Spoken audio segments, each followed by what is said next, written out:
The morning of October 20th, 1944 dawned gray and ominous over the Philippine Sea. Admiral William Frederick Halsey Jr. stood on the bridge of the battleship USS New Jersey, his weathered face scanning the horizon where history would soon unfold. The largest naval battle in human history was about to begin, though neither he nor his Japanese counterparts fully grasped the magnitude of what lay ahead. General Douglas MacArthur's promise to return to the Philippines was finally being fulfilled. The massive Allied invasion fleet stretched across the waters near Leyte Island, carrying 165,000 American troops ready to reclaim the archipelago from Japanese occupation. But Emperor Hirohito's forces would not surrender the Philippines without a fight that would shake the very foundations of naval warfare. Admiral Soemu Toyoda, commander of the Japanese Combined Fleet, had devised Operation Shogo-1, a desperate gambit to destroy the American invasion force. The plan was audacious in its complexity: divide the remaining Japanese fleet into four separate forces and converge on Leyte Gulf simultaneously. It was Japan's last chance to turn the tide of the Pacific War, and Toyoda knew it. The Japanese Empire's survival hung in the balance. Vice Admiral Jisaburo Ozawa commanded the northern force, sailing south from Japan with the carriers Zuikaku, Zuiho, Chitos, and Chiyoda. These once mighty vessels now carried fewer than 100 aircraft combined, a shadow of their former strength. Ozawa's mission was perhaps the most tragic: serve as bait to lure Halsey's powerful Third Fleet away from the invasion beaches. Meanwhile, Vice Admiral Takeo Kurita led the formidable center force through the treacherous waters of the Sabayan Sea. His fleet included the massive battleships Yamato and Musashi, floating fortresses armed with 18-inch guns that could hurl shells weighing over 3,000 pounds. The sight of these steel giants cutting through the waves struck fear into even the most seasoned sailors. According to naval historian Samuel Eliot Morrison's authoritative 15-volume History of United States Naval Operations in World War II, the scale of forces converging on Leyte Gulf was unprecedented in maritime history. Admiral Shoji Nishimura commanded the southern force, approaching through Surigao Strait with the battleships Fuso and Yamashiro. His was a suicide mission disguised as strategy: to break through American defenses and attack the vulnerable transport ships in Leyte Gulf. The admiral knew his chances were slim, but honor demanded he try. As dawn broke on October 23rd, submarines USS Darter and USS Dace patrolled the Palawan Passage, their crews unaware they were about to fire the opening shots of the greatest naval engagement in history. Commander David McClintock aboard Darter spotted the silhouettes of Kurita's center force. Through his periscope, the enemy fleet stretched to the horizon: cruisers, destroyers, and those magnificent battleships that had once seemed invincible. The stage was set for 4 days of unprecedented naval combat that would span over 100,000 square miles of ocean.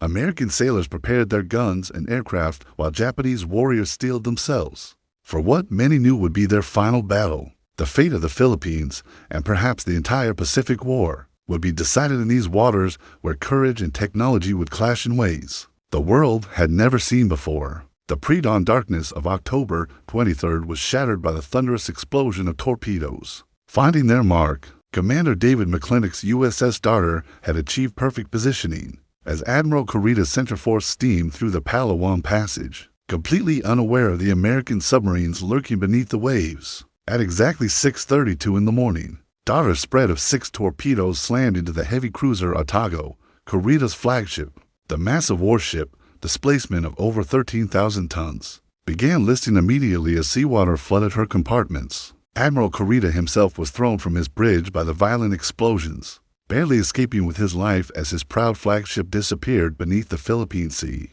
Within 18 minutes later, USS Dace, commanded by Lieutenant Commander Bladen Claggett, delivered her own devastating blow, for torpedoes struck the heavy cruiser Maya as she vanished beneath the waves in a matter of minutes. The heavy cruiser Takao, though severely damaged by additional torpedo hits, managed to limp away toward Brunei, escorted by 2 destroyers. In less than an hour, Kurita had lost the heavy cruisers and his flagship, forcing him to transfer his command to the battleship Yamato. The psychological impact was enormous. Japan's most experienced naval commander had nearly been killed in the opening moments of what was supposed to be their greatest victory. The Rising Sun's naval might was already bleeding in the tropical waters. News of the submarine attacks raced through both fleets via radio. On the bridge of USS New Jersey, Admiral Halsey received the reports with grim satisfaction. His submarines had drawn first blood, but he knew this was merely the opening act of a much larger drama.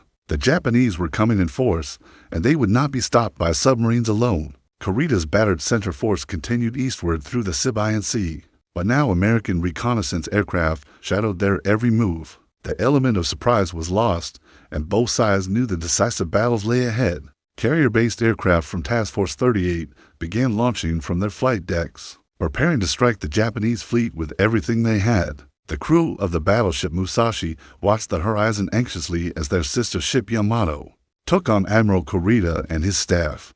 They were floating cities of steel, designed to dominate any enemy they encountered. Naval historian Clay Blair's comprehensive work Silent Victory, the U.S. Submarine War Against Japan documents how these early submarine attacks fundamentally altered Japanese tactical planning for the entire battle. But technology and firepower alone would not determine the outcome of this unprecedented naval engagement. The human element, courage, determination, and tactical brilliance would prove equally important. American pilots prepared for dangerous daylight attacks against heavily defended enemy warships, while Japanese sailors steeled themselves for what many sensed would be their final battle. As the morning sun climbed higher over the Philippine Sea, both fleets maneuvered toward their inevitable collision. Radio intercepts revealed the scope of Japanese intentions. Multiple enemy forces were converging on Leyte Gulf from different directions simultaneously. This was no mere raid or spoiling attack. This was Japan's last desperate gamble to change the course of the Pacific War. Admiral Halsey faced a crucial decision.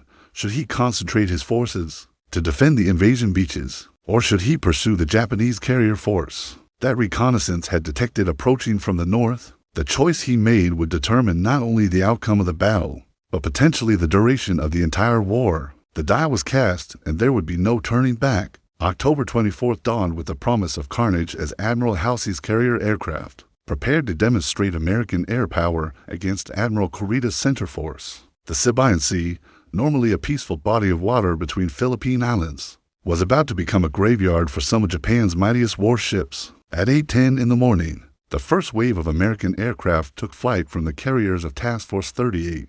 Hellcat fighters, Hell-Diver dive bombers, and Avenger torpedo planes formed up in the tropical sky, their engines creating a thunderous symphony of approaching doom. The pilots knew their target, the super battleship Musashi, pride of the Imperial Japanese Navy and sister ship to the mighty Yamato. Captain Toshihei Inoguchi stood on Musashi's bridge, watching the approaching aircraft with the calm resignation of a samurai facing his final battle. His ship displaced 73,000 tons and stretched 863 feet from bow to stern, a floating fortress that had been designed to dominate any naval engagement. But this battle would not be fought with the great guns that had decided naval conflicts for centuries past. The first attack began at 10:27 as dive bombers screamed down from 12,000 feet, their 1,000-pound bombs aimed at Musashi's armored deck. Anti-aircraft guns erupted across the Japanese formation, filling the sky with deadly black bursts of shrapnel. Several American aircraft fell victim to the defensive fire, their crews disappearing into the blue waters below. But the Americans kept coming. Wave after wave of aircraft attacked throughout the day, focusing their fury on the super battleship that represented Japanese naval supremacy. Torpedo after torpedo slammed into Musashi's massive hull, each explosion tearing away another piece of her strength. Bombs crashed through her armor plating, starting fires that raged through her compartments. The kamikaze mission of the battleship Yamato, the sustained air attacks on October 24th, represented the most concentrated aerial assault against a single warship in naval history. By noon, Musashi had absorbed an incredible amount of punishment. 19 torpedo hits and 17 bomb hits had turned sections of the great ship. In the twisted wreckage, her forward gun turrets were damaged. Fires burned throughout her superstructure, and thousands of tons of seawater had flooded her compartments.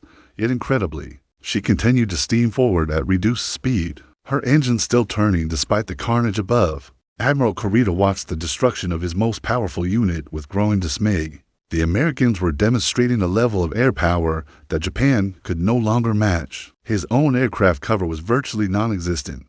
The few remaining Japanese planes were needed to defend the homeland itself. The center force was fighting this battle essentially naked against enemy air attack. Captain Inoguchi ordered his crew to continue fighting even as their ship listed heavily to port. Damage control parties worked frantically to shore up bulkheads and pump out flooded compartments. But the task was hopeless. Too much water had entered the hull. Too many systems had been destroyed. At 3:20 in the afternoon, a massive internal explosion rocked the battleship as aviation gasoline stored in her forward compartments ignited. The blast was visible for miles, sending a mushroom cloud of smoke and flame into the tropical sky. Still, the great ship refused to surrender to the sea. As evening approached, Kurita made the agonizing decision to reverse course temporarily, hoping to avoid further air attacks until darkness could provide some protection. But it was too late for Musashi. At 7:30-5 that evening, with her crew singing the Japanese national anthem, the mighty battleship finally rolled over and sank beneath the waves, taking over half her crew of 2,400 men to the bottom with her. The loss of Musashi sent shockwaves through the Japanese fleet. If their most powerful warship could be overwhelmed by air attack, what hope did the rest of their forces have? Yet Admiral Kurita, displaying the determination that had made him one of Japan's finest naval commanders, turned his battered fleet around once more and headed for San Bernardino Strait.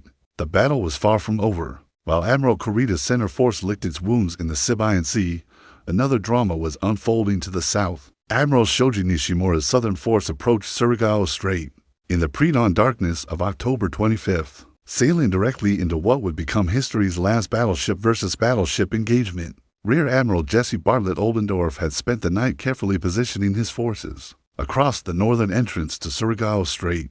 6 battleships, West Virginia, Maryland, Mississippi, Tennessee, California, and Pennsylvania, formed a battle line stretching across the waterway like a steel wall. 5 of these vessels had been damaged or sunk at Pearl Harbor on December 7th, 1941. Now they would have their revenge. The tactical situation was a naval commander's dream. Nishimura's force would have to steam through the narrow strait in column formation, unable to maneuver effectively, while Oldendorf's ships could bring their full firepower to bear from prepared positions. It was the classic crossing the T maneuver that naval strategists had dreamed about since the age of sail. At 3:09 in the morning, the first contact came not from the big guns, but from torpedo boats. 39 PT boats, including PT for 9-3 commanded by Lieutenant John Davis, raced through the darkness to attack the approaching Japanese column. Their small size and high speed made them difficult targets, but their Mark 8 torpedoes could cripple even the largest warships. The Japanese formation consisted of the battleships Fuso and Yamashiro,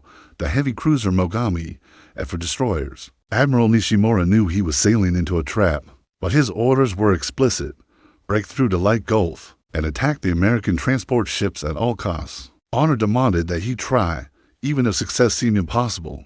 PT to 137, commanded by Lieutenant Ethel Davis Edwards, scored the first hit when her torpedo slammed into the destroyer Shiger. The small warship staggered but continued forward, her crew working frantically to control the flooding. More torpedo boats attacked from different angles, their wakes creating phosphorescent trails in the dark water as they maneuvered for position. David C. Evans and Mark R. Petey's scholarly work Kaigen, Strategy, Tactics, and Technology in the Imperial Japanese Navy provides detailed analysis of the tactical decisions that led to this climactic nighttime engagement. At 3:51, destroyers from both sides engaged in a fierce gun battle as the Japanese column continued its advance. The destroyer Yamagumo took multiple hits and began to sink, her crew abandoning ship as fire spread through her hull. American destroyers pressed their attacks with reckless courage, racing through Japanese formations to launch their torpedoes at point-blank range. The crescendo came at 4:19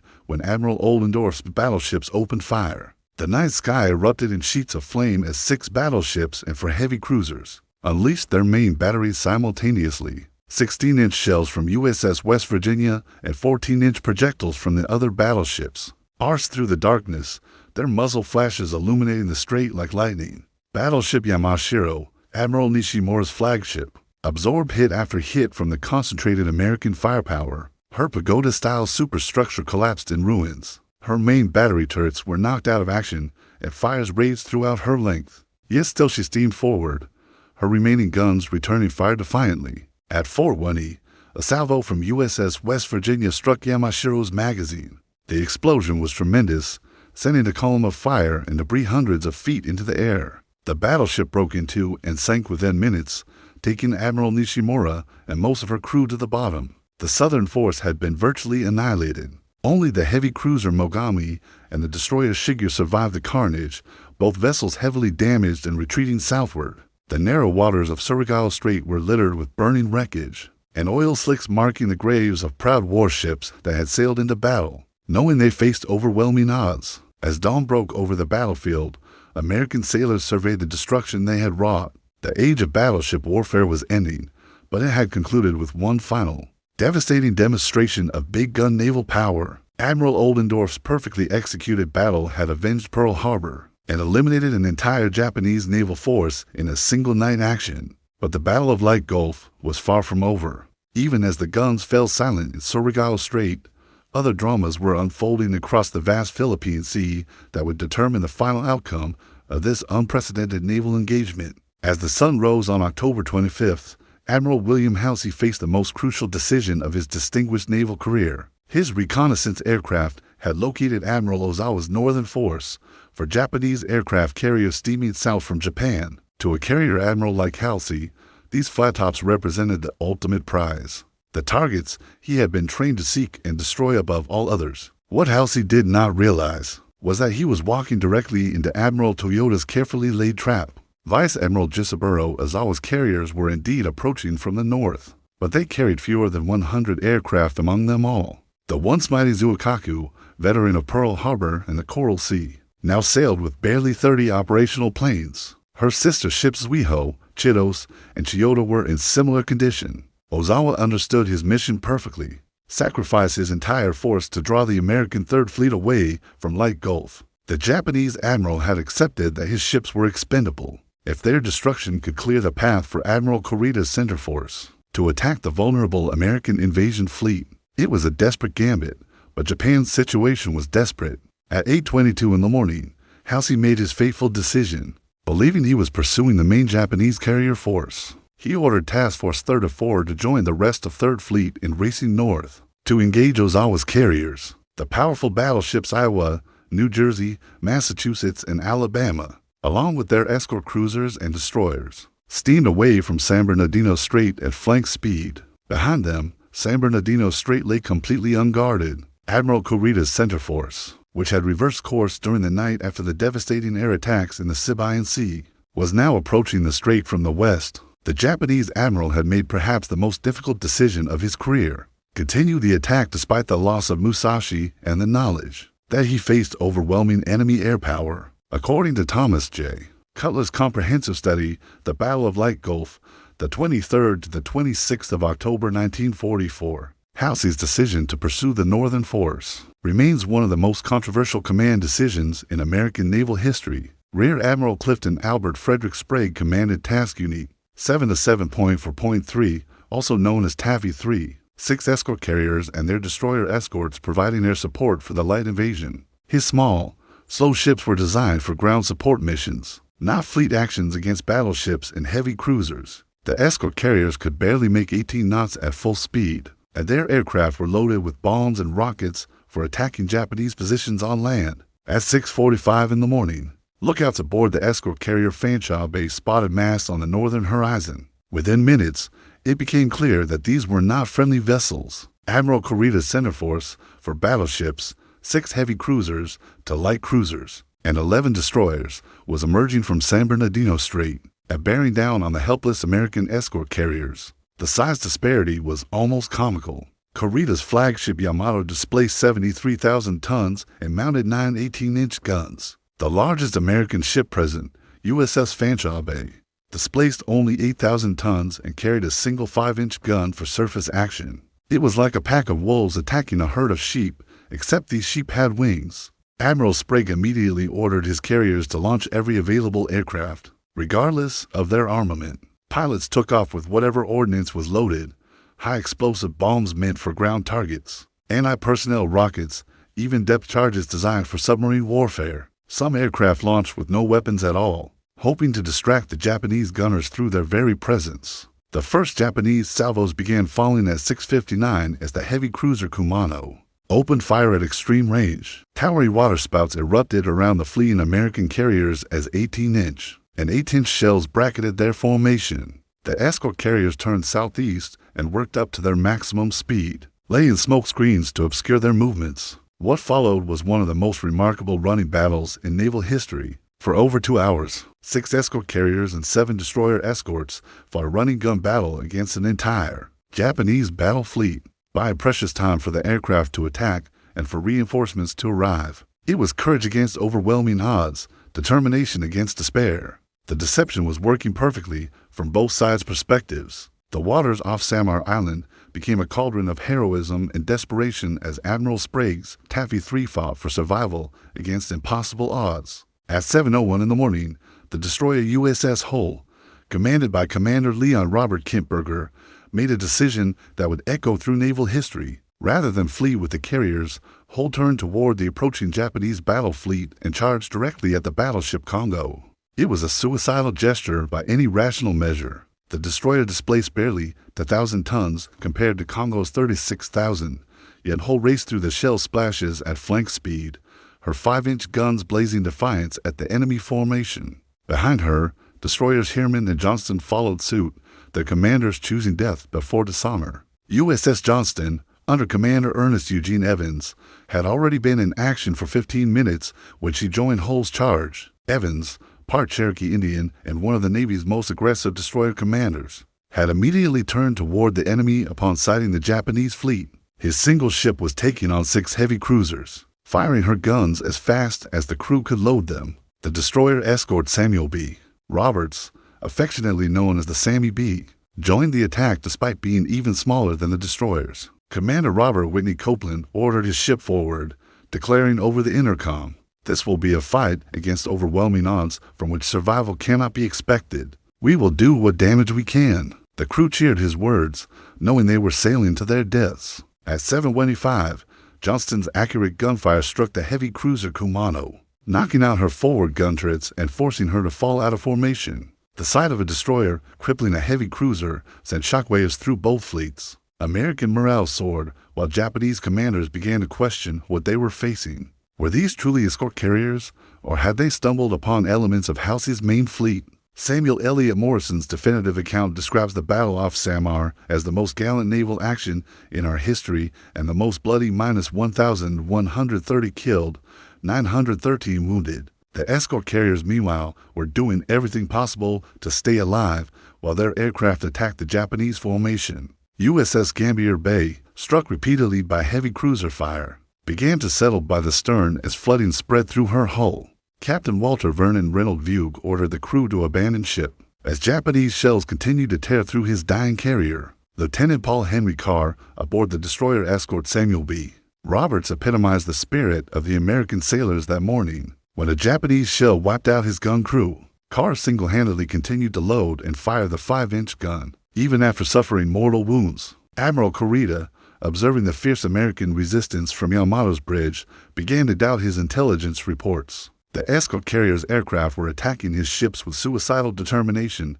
diving through intense anti-aircraft fire to deliver their bombs and torpedoes. Could these really be the lightly defended transports he had expected to find? At night 1:05, with victory almost within his grasp, Admiral Kurita made a decision that would haunt him for the rest of his life. Believing he was facing elements of Halsey's main fleet rather than escort carriers, and concerned about American reinforcements arriving, he ordered his forces to retire northward. The center force, which had come so close to reaching the vulnerable transport ships in Leyte Gulf, turned away from what would have been a devastating victory. The battle off Samar was over, but the cost had been terrible. USS Gambier Bay became the only American aircraft carrier sunk by naval gunfire. During the entire war, the destroyers Hull and Johnston, along with destroyer escort Samuel B. Roberts, had been blown apart by the massive Japanese guns. Over 1,000 American sailors had died in the fierce engagement, yet their sacrifice had achieved something remarkable. Through sheer courage and determination, a handful of small ships had turned back an entire Japanese battle fleet. They had saved the light invasion force and possibly changed the course of the war. In the annals of naval history, few actions have demonstrated more clearly that victory belongs not always to the strongest, but to the most determined. Admiral Sprague, surveying the wreckage of his formation, could barely believe what his ships had accomplished. Against all odds, most of his carriers had survived, and the Japanese were retreating. It was, in the truest sense, a miracle born of American courage and sacrifice. As October 26 dawned over the Philippine Sea, the greatest naval battle in history was reaching its climactic conclusion. Admiral Halsey's Third Fleet had finally caught up with Admiral Ozawa's Northern Force, and the resulting engagement would seal Japan's fate as a naval power forever. The irony was complete. Ozawa's sacrificial mission was succeeding perfectly. His nearly empty carriers had drawn away the entire Third Fleet, leaving San Bernardino Strait unguarded for Kurita's advance. Yet when the moment of truth came, Kurita had retreated just when victory was within his grasp. The Japanese plan had worked flawlessly, but the execution had failed at the crucial moment. At dawn on the 26th, aircraft from Task Force 38 began their final assault on the Japanese carrier force. The once mighty Zuikaku, veteran of Pearl Harbor, Midway, and the Eastern Solomons, fought her last battle with desperate courage. Her anti-aircraft guns blazed skyward as American dive bombers screamed down through the tropical morning air. Lieutenant Commander William Ellis Davis led his squadron of helldivers against the carrier Chitos, their 1,000-pound bombs aimed at her flight deck. By 10:07, she was listing heavily to port, her crew preparing to abandon ship. Zuikaku absorbed an incredible beating, but continued to fight back. Her remaining aircraft, few as they were, launched desperate attacks against the American carriers. It was a futile gesture, but one that honored the warrior tradition of the Imperial Navy. Captain Tameichi Hara, watching his ship's final agony, ordered the battle ensign raised to the highest mast, a signal that Zuikaku would never surrender. According to Mitsuo Fukuda and Masatake Okumiya's first-hand account in Midway, the battle that doomed Japan, the loss of Japan's last experienced carrier aircrew at Leyte Gulf ended any possibility of rebuilding the combined fleet as an effective fighting force. The carrier Chiyoda met her end at 2:07 in the afternoon, overwhelmed by concentrated torpedo and bomb attacks. Her hull broke into, spilling aviation gasoline into the sea where it ignited in spectacular fashion. The flames could be seen for miles, a funeral pyre for Japanese naval aviation. Admiral Ozawa, aboard the light cruiser Oyoto after transferring from his sinking flagship, watched the destruction of his fleet with stoic acceptance. He had accomplished his mission. The American Third Fleet was engaged here in the north while Kurita attacked the invasion force. That his sacrifice had been wasted by Kurita's premature retreat was not his concern. He had done his duty as a samurai and an admiral. At 4:14, Zuikaku finally succumbed to her wounds. The last of Japan's Pearl Harbor carriers rolled over and sank beneath the waves, taking with her the memories of early victories when Japanese naval aviation had ruled the Pacific. Her loss marked the end of an era. Never again would Japan possess an effective carrier force. The final tally was staggering in its scope. Japan had lost for aircraft carriers 3 battleships, 10 cruisers, and 11 destroyers, essentially an entire fleet destroyed in 4 days of continuous combat. More importantly, they had lost thousands of experienced sailors and airmen who could never be replaced. The Imperial Navy still existed on paper, but as an effective fighting force, it was finished. American losses, while significant, paled in comparison. 1 light carrier to escort carriers to destroyers, 1 destroyer escort, and several smaller vessels had been sunk. The human cost was terrible. Over 3,000 American sailors had died in the fighting, but the United States Navy remained a potent force capable of continuing the war. As the sun set on October 26, 1944, Admiral Nimitz received reports from across the vast battlefield. The Battle of Leyte Gulf was over, and American victory was complete. The Japanese combined fleet, which had struck Pearl Harbor with such devastating effect nearly 3 years earlier, was now a shadow of its former strength. General MacArthur's return to the Philippines was secure. The invasion would proceed as planned, and Japanese resistance on land would continue for months. But the outcome was no longer in doubt. Japan's last gamble had failed, and with it died any hope of turning the tide of the Pacific War. The largest naval battle in human history had ended not with a single decisive moment, but with the cumulative weight of American industrial might, technological superiority, and the incredible courage of sailors who fought against impossible odds. From the submarine attacks in Palawan Passage to the final destruction of the Japanese carriers, 4 days of combat had changed the course of history forever. In years to come, historians would debate the tactical decisions and missed opportunities that characterized the Battle of Leyte Gulf, but there would be no debate about its significance. This was the engagement that broke Japan's back as a naval power and ensured a Allied victory in the Pacific War. The rising sun was setting forever on the empire that had once ruled the waves. From Pearl Harbor to the Java Sea,